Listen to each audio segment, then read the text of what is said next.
something to say.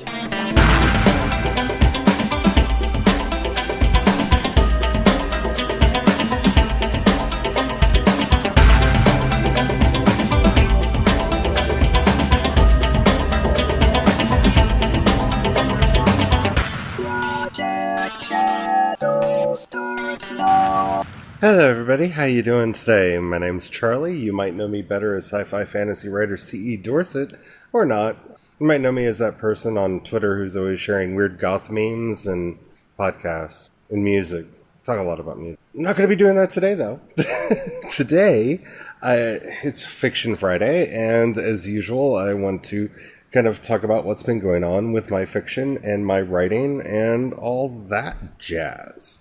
And since I'm kind of floating around in a circle here of doing nano prep for Sanctify My Sins, which I'm going to be writing, and I'm currently working on Stone of Heaven, my thoughts naturally revolve around how can I redesign the website so that it's a better way for people to get into the setting and discover some of the really interesting elements that are in it that I don't really see in a lot of other fiction, so that maybe people realize they might want to read the book. Yeah, I know. I'm just that kind of a person, and it's not the most... I'm not going to say it's not the most productive use of my time, because honestly, I sit around and talk to my imaginary friends all day and write down their stories of what happened to them while they were either in college or that time they almost died on an airship. But productivity is an illusion, especially when you're a fiction writer. And yeah, we can talk about word count and stuff like that, but that's not where I'm at right now. Yeah, I've been spending a lot of time really thinking about how to share the story and share the world, and how not to overly burden readers with it, but make it available for readers who are interested in it. And this is something that is... I've been kind of... Like, Stone of Heaven was a book that was supposed to be written earlier this year, and I have been working on it all year because I keep doing this round robin on the first couple chapters. And it's not that I don't know what the story is about. It's not that I don't know where the story is going. It's about how to capture some of the ideas that are present in the story world that are necessary for a reader to understand, for the story to make sense, in a way that initially wasn't overly sadistic, because that's the problem that the original version of the story had, is it was heading down a very S&M scary place. I mean, yeah. I mean, I love my Mord Sith as much as anybody, but no, that's probably not the way that I wanted to go with the story. Let me back up, try something a little bit different. And I don't even know what version I'm on of this now, but recently I realized that, there's this whole thing that is really undercut here, and wow, all the characters are being such jerks to each other, and how did this suddenly become the world of Grimdark? Because I don't know how I got there. Well, I do. Hi, my name's Charlie. I suffer from depression and dysphoria, and apparently I gave a bad case of that to my writing. Okay. So that wasn't a good thing. And so I've been kind of rotating around and spinning around in these first couple chapters there, mainly because there are some core concepts in this story that have to be understood by the audience, or the story itself doesn't make sense. This is the heart problem that all fantasy fiction has, and where a lot of fantasy fiction falls apart for me is the author, and I'm so guilty of this myself, don't think I'm ever pointing this out to anyone else, is either so light on details because they don't want to overburden people with details that some people have a hard time following the story, or become overly cumbersome with details. And yeah, I mean, that's the problem with my Liquid Sky books, at least from what I hear from other people, is that the lore necessary to understand the book it's dripped out, but it's in such a constant drip that this book and the series as a whole is a little bit overwhelming for people. And so I kind of pulled back, and there wasn't a lot of lore that people needed to know for Shine like Thunder, so that book worked well. And I had quite a bit that I thought people needed to know for the chain, and I put in what I thought was enough, and then of course started reading comments about, well, if this was only explained, and I'm like, but I did chapter 1. Like, if the author would have only explained how magic works, that's like all of chapter 1 and 2 of the book is actually explaining through use how at least I thought it was. So yeah, this is a struggle that I go through, and it's like my great panic with Crucify My Love, and as I'm heading towards Sanctify, kind of a concern there as well, because through each of these books we're getting a wider and wider view of the world and starting to see how the world itself functions, and especially how the magic in this world works. And some of that definitely belongs in the books themselves, but it needs to be done in a way that's fun and interesting, and I am judging by my own interests how I think that's going, and luckily these books are up on Wattpad, so I can look and see what chapters people are reading, what chapters people are finishing, and get some good analytics there to get an idea of what's working and what's not, even when people don't leave comments. But it's a lot, and it's even more stuff that, like, one of the characters is from a country named Danu, and there's so much about Danu that I know and that I want to talk about, but it's not important to the story, and so I want to build a part of the website that talks about it so that it can be out there for the world. And this is why writing is hard. This is why fantasy writing is hard. This is why it took Tolkien 20 years to write The Lord of the Rings or something like that, because you just keep spinning in a circle, because the more you learn about the world, the more fascinated you become by it, especially if it's a story in a setting that you as the writer really, really love. And I can only imagine what The Lord of the Rings would have looked like if the internet had existed, because he started work on it so late, it's possible that he would have worked on it in obscurity and then eventually tried to publish the work, or he might have tried to do it publicly somehow and shared drafts of the Silmarillion as it was written. I can't speak for Tolkien directly, and I'm not trying to compare myself to him, though the comparison is inevitable if you are a fantasy writer. Like, I see a lot of Tolkien's habits in me, and I see a lot of Terry Brooks' habits in me as well, and David Eddings, some of that as well, and yeah. And so it's all about trying to control these impulses. Because what's most important is that the reader, and this is very important as a writer to remember this, and I almost feel like I should say, as an aside there, so much more important if you're a filmmaker to understand this. It doesn't matter how much you're grooving on your story. If there's no access entry point, readers won't come in. And that's a really tricky thing to do as a writer, especially in the modern world, because the way modern fiction is so disposable. And that really worries me. That really upsets me in a lot of ways, because there's a part of me that wants to get into that churn, because I could hunker down and just write some formulaic stories over and over and over again and churn out a whole bunch of books and eventually make money from doing that. And I see a lot of writers who are doing that, and some are creating really, really great books doing that, and others really should be slowing down. I'm not naming names, but that's kind of what's necessary in the medium right now, is to be able to craft out fiction quicker.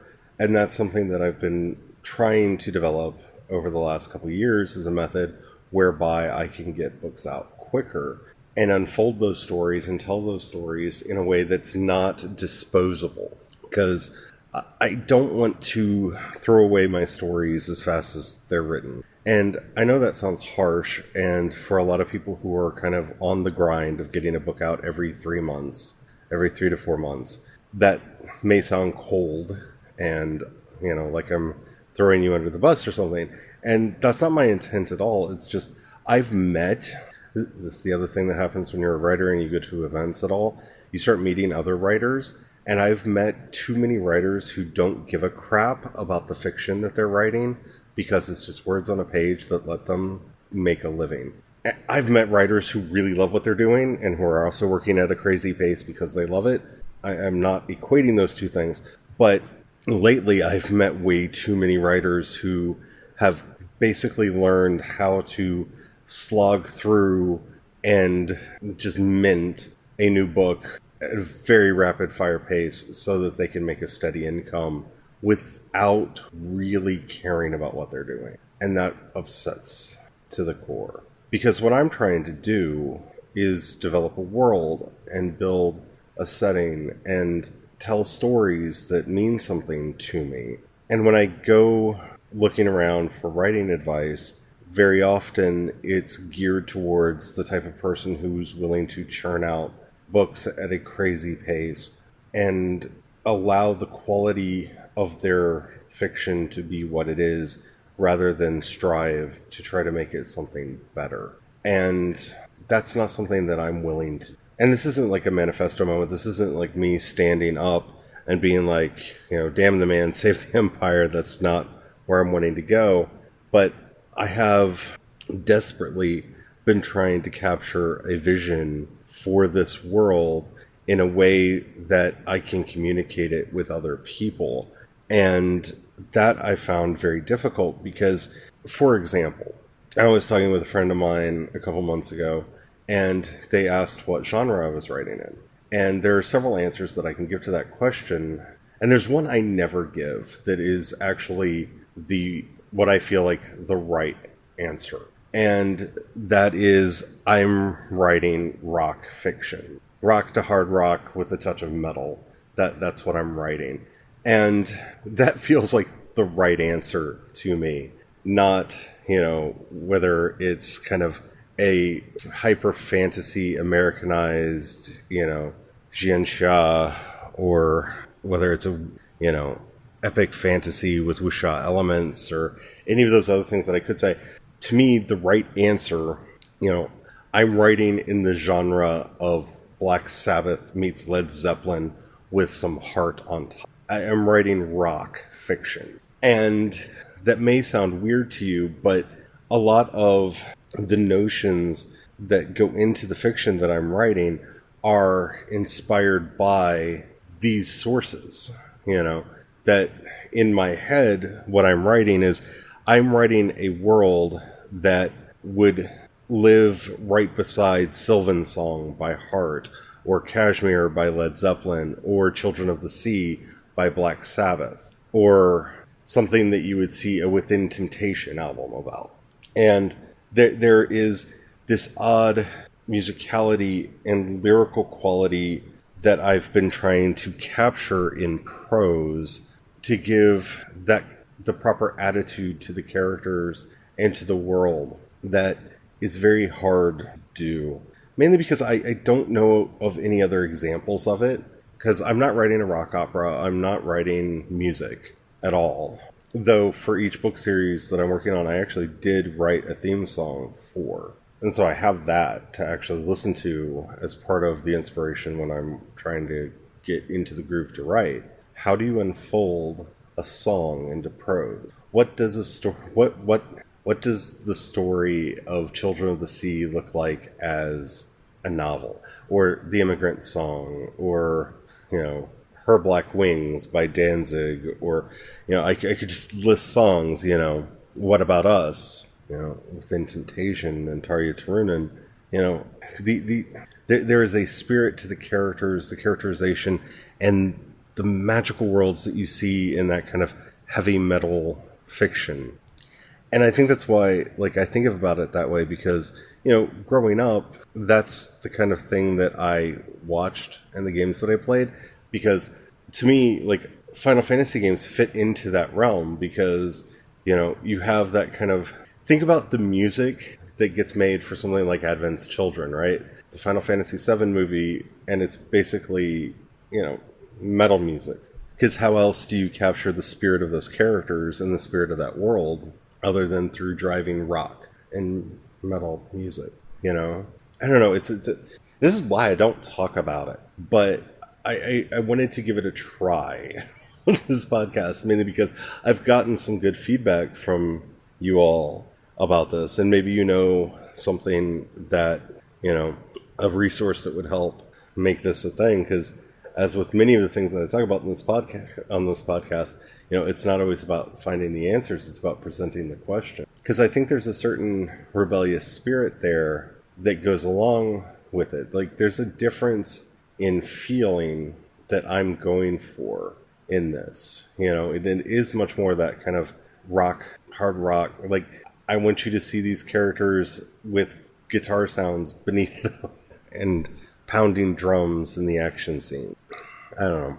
It's a weird way to think about fiction, and it's one of the things that makes my fiction difficult for me to explain to others, especially when a lot of my other influences that are outside of, you know, like the imagery that you would see in lyrics, like what I was referring to, is like the works of Robert E. Howard and, you know, various Japanese sources and Chinese sources. It is a strange world. And so that's kind of the state of my own fiction, is trying to figure out how to... Hello, kitty.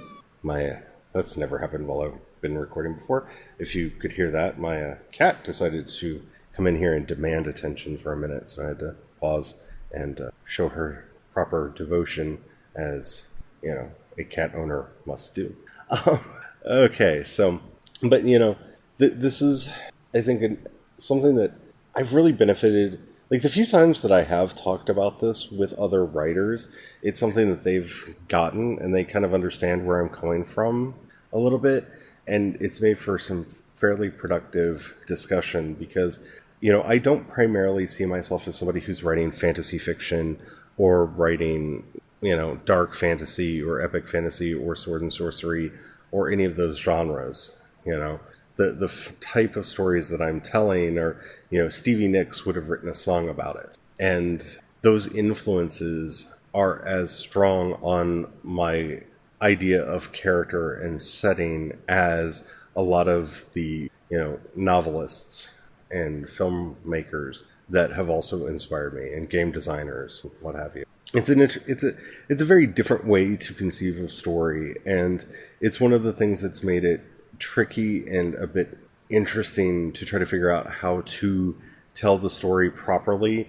in a way that has the darker undertones that I'm wanting it to have, while still having kind of a fun element to it. You know, I don't want everything to be darkness and despair. I'm not wanting to write grimdark, and that's always been like my biggest concern with the more gothic elements of my fiction. And I mean that both in terms of like gothic music and in terms of like I love gothic. So yeah. Have you ever thought about your fiction in those ways? Do you have a weird analogy that you use to think about your writing process? It, again, like me, it's not something that I talk about. Like, usually when I talk about my books, I just say they're epic fantasy or they're sword and sorcery, or like with Labyrinth, you know, it's a magic school. People can rock that a lot easier, and I don't have to deal with a lot of the baggage that goes with trying to unpack some of the other things that I could say. Like, it's kind of a Xuan Sha story, but very much from kind of a Celtic American point of view. People have no idea what that means, and I don't expect them to. So I'm curious, do you have a weird way that you look at your own writing? Please let me know.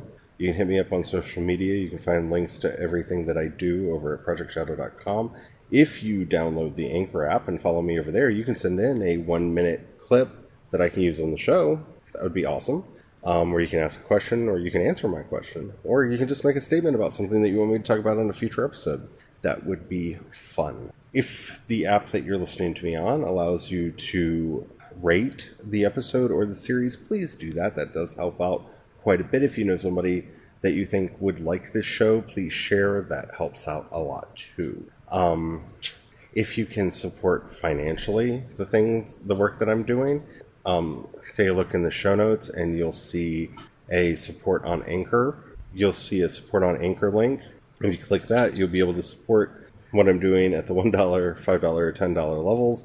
I have no say over those, but any financial support that you can give me does help out a lot, because got to make money somehow. If you want to support my fiction, you can go over to Patreon. It's patreon.com/CE Dorset. Again, links to all of this at projectshadow.com, and you can support over there. I'm thinking of completely rejiggering the reward tiers over there. So if there's anything in particular you'd like to see, let me know, because I've been given that a lot of. So this was a weird episode. I hope you liked it. It's a topic that I don't know how to talk about, and I want to learn how to talk about it. And so I give it a try. So there it was. So until next time, remember, have the fun. Bye.